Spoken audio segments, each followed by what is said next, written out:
I've been working at my current company for 3 years. I just got promoted to supervisor over 15 people. Working at home for the last year during COVID has been a real struggle. I know that I can manage people, but I don't know how to do it remotely.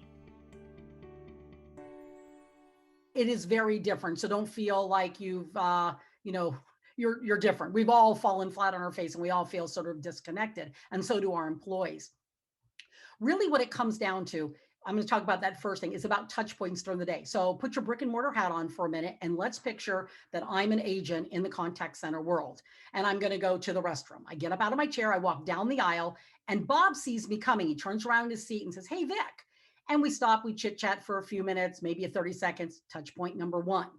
Then I go to the end of the aisle and I turn right and I start walking toward the hallway. And Mary's there. Mary just had a baby. And I know she's got pictures. And so she sees me and she waves and I stop. And of course, she's got pictures. So I stop and look at pictures of the baby. Touch point number two. Then I proceed down the hall and I see someone else and say, "Hey, how's it going?" Touch point number three.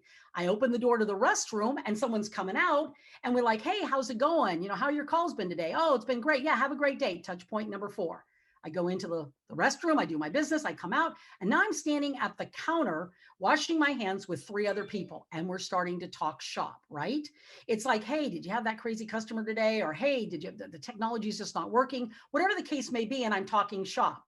Touch point five. Leave the restroom. I've got to get back to my desk, but I'm going to go grab something out of the vending machine. Run into the break room, three people standing at the vending machine. Touch point number six.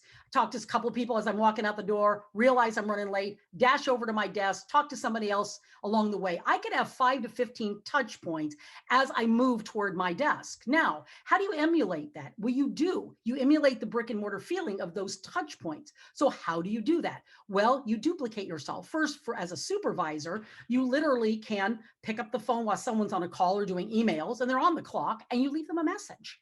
"Hey, listen, thanks so much for coming in and working an extra shift." Or, "Wow, I saw that 100% CSAT come in." Or, "Gee, thanks for showing even when you weren't feeling 100%. We really needed you today. Email, queue is packed." And you leave that. That's a touch point.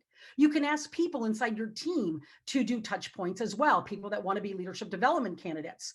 When the QA comes by and they're talking to folks or we're having team meetings, all of these are touch points. And so you want to have as many touch points as possible. The other piece is this communication feedback loop. It's extremely important that everybody know what's going on. So how you communicate and as often as you communicate is going to be important. So how you walk the virtual floor 5, 10, 15 times a day. What you say, the behavioral patterns that you see on the floor and any changes.